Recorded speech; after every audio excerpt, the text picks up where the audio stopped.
ராமரும் வந்த முனிவரும் பேச ஆரம்பித்தனர். லட்சுமணன் வெளியே சென்ற பின்னால் ராமர் வந்த முனிவரை பார்த்து, தாங்கள் யார்? தாங்கள் சொல்ல விரும்புவது எதுவாயிருந்தாலும் தயங்காமல் என்னிடம் சொல்லலாம் என்று சொல்ல முனிவர் சொல்கின்றார். ராமா, நான் பிரம்மதேவனால் அனுப்பப்பட்டிருக்கின்றேன். அவர் தங்களிடம் தெரிவிக்க சொன்ன செய்தி இதுதான். படைப்பு கடவுளான பிரம்மதேவனான நான் படைப்பு தொடங்கிய போது உங்களால் படைக்கப்பட்டு உங்கள் மகன் ஆனேன். இவ்வுலகை காக்க வேண்டி தாங்கள் உலகில் அவதரிக்க முடிவு செய்து அங்கு வாழும் காலத்தையும் தாங்களே நிர்ணயம் செய்திருந்தீர்கள். அந்த காலம் முடியும் நாள் நெருங்கிவிட்டது. ராவணனின் வாழ்க்கை முடிக்க வேண்டி மனித உருவெடுத்து அவரை அழித்த தங்களுக்கு தாங்களே நிர்ணயம் செய்து கொண்ட வாழ்க்கை முடிவு எழுதிவிட்டது. ஆகையால் உங்களிடம் நான் மரண தேவனை அனுப்பியுள்ளேன். இனி தங்கள் முடிவு.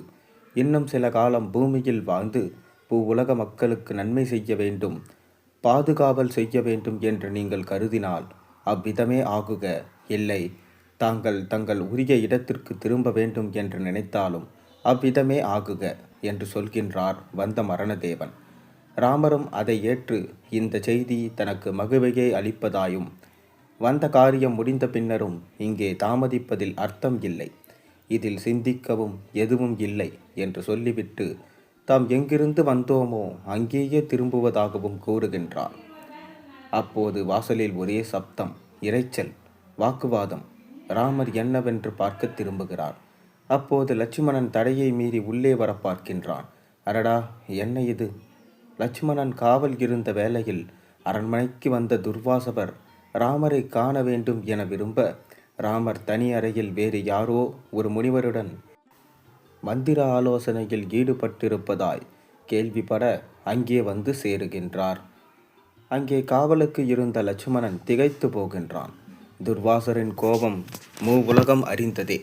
சாட்சாத் அந்த ருத்ரனின் அம்சமே ஆன அவரிடமிருந்து நாம் எவ்வாறு தப்பிப்பது? என்றாலும் மிக்க பணிவோடு துர்வாசவரிடம் வந்த காரியம் என்னவென தன்னிடம் தெரிவிக்குமாறும் தான் அதை நிறைவேற்றுவதாயும் கூறுகின்றான். ராமரை தற்சமயம் காண இயலாது எனவும் மிக வினயத்துடன் கூறுகின்றான். ஆனால் துர்வாசரோ லட்சுமணனிடம் மிக கோபத்துடன் கூறுகின்றார். லட்சுமணா, என்னையா தடுக்கின்றாய்? நான் இப்போது உள்ளே சென்றே ஆக வேண்டும். நீ என்னை தடுத்து நிறுத்தினால் உன்னை மட்டுமின்றி உன் சகோதரர்கள் மட்டுமின்றி இந்த நாட்டையே சபிப்பேன், இந்த நாட்டு மக்களையும் சபிப்பேன். உடனே உள்ளே சென்று ராமரிடம் நான் வந்திருக்கும் செய்தியை தெரிவிப்பாயாக. இல்லையே என் கோபம் கட்டுமீறி பாயும் என்று சொல்கின்றார். லட்சுமணன் சிந்தித்தான். துர்வாசவர் தன்னை மட்டும் சபிப்பார் என நினைத்தால் இது என்ன பெரிய குண்டை தூக்கி போட்டு விட்டார். நாட்டு மக்களுக்கும் சாபம் கிடைக்கும் என்ன இப்போது அண்ணன் சொல்லை மீறி உள்ளே சென்றால் எனக்கு மட்டுமே மரண தண்டனை. மொத்த நாடும் சாபத்தில் பீடிக்கப்பட்டு வருங்காலமே துயரில் ஆழ்வதற்கு பதிலாய் நான் ஒருவன் எது வந்தாலும் ஏற்றுக்கொள்ள வேண்டியதுதான். நடப்பது எதுவானாலும் அது தனக்கே நேரட்டும் என நினைத்த வண்ணம் உள்ளே செல்கின்றான் லட்சுமணன். ராமருக்கு துர்வாசவர் உடனே பார்க்க வேண்டும் என்று சொன்னதை தெரிவிக்கின்றான் லட்சுமணன். ராமரும் தன் கோபம், திகைப்பு ஆகியவற்றை காட்டிலும் துர்வாசவர் உடனே கவனிக்கப்பட வேண்டியவர் என்று கருதி உடனேயே சென்று முனிவருக்கு முகமன் கூறி வரவேற்கிறார். துர்வாசரும் தான் மாபெரும் விரதத்தை நீண்ட காலம் இருந்து அன்றுதான் அதை முடித்திருப்பதாயும், விரதம் முடிக்கும் போது உட்கொள்ளப் போகும் முதல் உணவை ராமர் கையால் பெற முடிவு செய்து அங்கே வந்ததாயும் சொல்கின்றார். ராமரும் துர்வாசவருக்கு என்ன பிரத்யேகமாய் உணவு தயாரித்து அதை அவருக்கு அளிக்க முனிவரும் திருப்தியாக உண்ணுகின்றார். பின்னர் ராமரையும் மற்றவர்களையும் ஆசிர்வதித்து விட்டு செல்கின்றார். துர்வாசவர் சென்ற பின்னர் நடந்தவைகளை நினைத்த ராமரின் மனம் பெரும் துக்கத்தில் ஆழ்ந்தது. முனிவர் உருவத்தில் வந்த மரணம் விட்டதே, அதனால் லட்சுமணன் தன்னால் கொல்லப்படத்தக்கவன் ஆகிவிட்டானே. நமக்கு வேண்டியவர்களையும் அன்புக்குரியவர்களையும் நாமே பிரிவதும் நம் கையால் கொள்வதுமே நமக்கு ஏற்பட்ட விதியோ என எண்ணி கலங்கினார் ராமர். தன் மந்திரி பிரதானிகளை ஆலோசனை கேட்கலாம் என யோசித்தார். அப்போது அங்கே இருந்த லட்சுமணன், இதற்காக தாங்கள் வருந்த வேண்டாம், அப்படி எதுவும் நடக்கவில்லை. இது காலம் இயற்றியுள்ள ஒரு சட்டம், அதை நாம் மீற முடியாது. இது இப்படித்தான் நடக்க வேண்டும் என்பது காலத்தின் கட்டாயம். அதுவே தாங்கள் என்னை கைவிட்டு விட்டு காலத்துக்கு தாங்கள் கொடுத்த வார்த்தையை காப்பாற்றுங்கள். சொன்ன சொல்லை ராமன் தவறினான் என்ற அவப்பெயர் உங்களுக்கு வரவேண்டாம். வார்த்தை தவறுகின்றவர்கள் நரகத்திற்குத்தான் செல்வார்கள் என்று சொல்லி தான் தண்டனைக்கு தயாராய் இருப்பதை ராமரிடம் தெரிவிக்கின்றான். பிரதானிகளையும் முக்கிய பெரியவர்களையும் அழைத்து தன் சகோதரர்களையும் அழைத்து நடந்த விஷயத்தை கூறுகின்றார். தன் குலகுருவான வசிஷ்டரிடம் ஆலோசனை கேட்கின்றார். வசிஷ்டர் கூறுகின்றார், ராமா, உன்னுடைய முடிவு நெருங்கிவிட்டது என்பது நன்கு புரிகின்றது. லட்சுமணனிடம் இருந்து நீ கட்டாயம் பிரிந்தே ஆக வேண்டும். இப்போது நீ லட்சுமணனை கைவிடுவதே சரியானது. காலம் மிகவும் சக்தி வாய்ந்தது. நீ கொடுத்த வாக்கை எக்காரணம் கொண்டும் தவறக்கூடாது. வாக்கு தவறுதலை போன்ற ஒரு அதர்மம் வேறு எதுவும் இல்லை. அது ஒன்றே மூவுலகமும் அழிய காரணமாகிவிடும். ஆகவே லட்சுமணனை கைவிடு என்று சொல்கின்றார் வசிஷ்டர். ராமர் அனைவர் முன்னிலையிலும் லட்சுமணனை பார்த்து, நான் உன்னை விட்டுவிட்டேன். இனி உனக்கும் எனக்கும் எந்த விதமான உறவு கிடையாது. உற்றவனை கைவிடுதல் அவனை கொல்வதற்கு சமம் என்று தர்ம சாஸ்திரங்கள் கூறுகின்றன. ஆகவே நான் உன்னை இப்போது கைவிடுவது உன்னை கொல்வதற்கு சமம் என்று கூறுகின்றார்.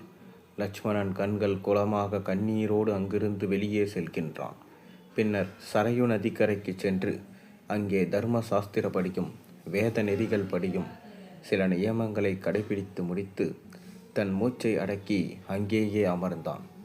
விண்ணிலிருந்து இந்திராதி தேவர்கள் தோன்றி பல மகரிஷிகளோடு அங்கே வந்து லட்சுமணன் மீது பூமாறி புகுந்து அவனை மற்றவர்கள் கண்களுக்கு தெரியாமல் விண்ணுலகம் அழைத்துச் சென்றனர். இவ்விதம் லட்சுமணனும் பிரிந்ததும் ராமருக்கு அரசனாய் இன்னும் ஆட்சி செலுத்த வேண்டுமோ என்ற எண்ணம் தோன்றி ஒரு நாள் அரச சபையில் அனைவர் முன்னிலையிலும் தான் இனி அரசனாய் இருக்க விரும்பாததையும் பரதனுக்கு முடிசூட்டிவிட்டு தான் கானகம் செல்ல விரும்புவதாகவும் சொல்கின்றார். சபையில் கூடியிருந்த அனைவரும் துயரத்தில் மூழ்க, பரதனோ தனக்கு அரசாட்சி வேண்டாம் என்றும் ராஜ்யத்தின் மீது தனக்கு ஆசை இல்லை என்றும் சொல்கின்றான். மேலும் ராமரின் இரு பிள்ளைகளான லவனும் குசனும் முறையே அரசாள தகுதி பெற்றவராயிருப்பதாகவும், தென்பகுதிக்கு குசனும் வடபகுதிக்கு லவனும் மன்னராக முடிசூட்டி கொள்ளக்கட்டும் என்றும், தானும் ராமருடன் போக விரும்புவதால் உடனே செய்தியை சத்ருகனனுக்கு தெரிவிக்க வேண்டும் என்று சொல்கின்றான். அவனின் தீர்மானத்தை கேட்டு வசிஷ்டர் ராமரிடம் பரதன் சொன்னபடி செய்வதே முறையானது என்று அதற்கு ஒத்துக்கொள்ளுமாறும் சொல்கின்றார். ராமரும் மீண்டும் சபையோரிடம் அவர்களின் சம்மதத்தை கேட்க அனைவரும் ஒருமித்த குரலில், நீங்கள் செல்லும் இடத்திற்கு நாங்களும் வருகின்றோம், எங்களையும் அழைத்து செல்லுங்கள், உங்கள் பின்னால் வருவதே எங்களுக்கு மிக விருப்பமானது என்று அனைவரும் சொல்கின்றனர். ராமரும் அவ்வண்ணமே இசைந்து வட கோஷலத்திற்கு லவனையும் தென் கோஷலத்திற்கு குசனையும் மன்னர்களாக அறிவிக்கின்றார். பிறகு முடிசூட்டி வைக்கின்றார். நடந்த நிகழ்ச்சிகளை கேள்விப்பட்டு அங்கே வந்த சத்ருகனனும் தாங்கள் மகன்களும் அரசாட்சியை முறையாக செய்வதாயும் தானும் ராமருடன் வரப்போவதையும் கூறுகின்றான். ராமர் மறுக்கக்கூடாது என்றும் வேண்டிக் கொள்கின்றான். வானரர்கள், விபீஷ்ணனை சேர்ந்த அரக்கர்கள் என அனைவரும் செய்தி தெரிவிக்கப்பட்டு அனைவரும் அயோத்தியில் வந்து குவிந்தனர். ரிஷிகள், கந்தர்வர்கள் அனைவரும் வந்தனர். சுக்ரீவன் தான் அங்கதனுக்கு முடிசூட்டிவிட்டு வந்திருப்பதாய் தெரிவிக்க, விபீஷ்ணனும் அங்கே வந்து ராமருடன் செல்லும் நோக்கத்துடன் வந்து நிற்க, ராமர் அவனை பார்த்து, விபீஷ்ணா, இஷ்ஷவாகு குல தெய்வம் ஆன அந்த ஜெகநாதனை வழிபட்டு வருவாய். சூரிய சந்திரர் இருக்கும் வரையில், இந்த பூமி இருக்கும் வரையில் நீ இலங்கையை ஆள்வாய். மக்களை பாதுகாக்கும் கடமையில் இருந்து தவறக்கூடாது என்று சொல்கின்றார். பின்னர் அனுமனை பார்த்து, நீ என்ன செய்யப் போகின்றாய் என்று கேட்க, அனுமனோ பூமியிலே இருக்கப் போவதாய் சொல்ல, ராமர் அனுமனிடம், உன் விருப்பப்படியே ஆகட்டும், என்னுடைய சரித்திரம் பேசட்டும், அப்படி பேசப்படும் காலம் வரையில் நீ இந்த பூமியில் வாழ்வாய் என்று சொல்கின்றார். மறுநாளும் வந்தது. வசிஷ்டரும் சாஸ்திரங்கள் கூறியபடி அனைத்து நியமங்களையும் செய்து முடிக்க, பரத சத்ருகனர் பின்தொடர ராமர் சரையு நதிக்கரைக்கு சென்றார். பிரம்மாவும் தேவாதி தேவர்களும் காட்சி கொடுக்க, வானம் அசாதாரணமானதொரு பிரகாசத்துடன் காட்சி கொடுக்க, காற்றில் நறுமணம் கமக, பூமாரி பொழிக, தெய்வீக இசை இசைக்க பாட ராமர் சரையு நதியில் இறங்கினார். பிரம்மா நல்வரவு கூறுகின்றார். மகாவிஷ்ணுவோ, வருக வருக, உங்கள் இடத்திற்கு மீண்டும் வருக, உங்கள் சகோதரர்களோடும் உங்கள் இயல்பை அடைவீராக. உன்னை நன்கு அறிந்தவர் எவரும் இல்லை, உன்னால் அறியத்தக்கவன் அகிவற்றவன் ஆகின்றான் என்று முகமன் கூறுகின்றார். தேவாதி தேவர்களும் ரிஷி முனிவர்களும் மங்களம் பெருகட்டும் என்று நல்வாழ்த்து கூற, ராமருடன் வந்த அனைவரும் நதியில் இறங்க, அனைவருக்கும் அவரவர்களுக்கு உரிய நல்லுலக்கம் கிட்டியது.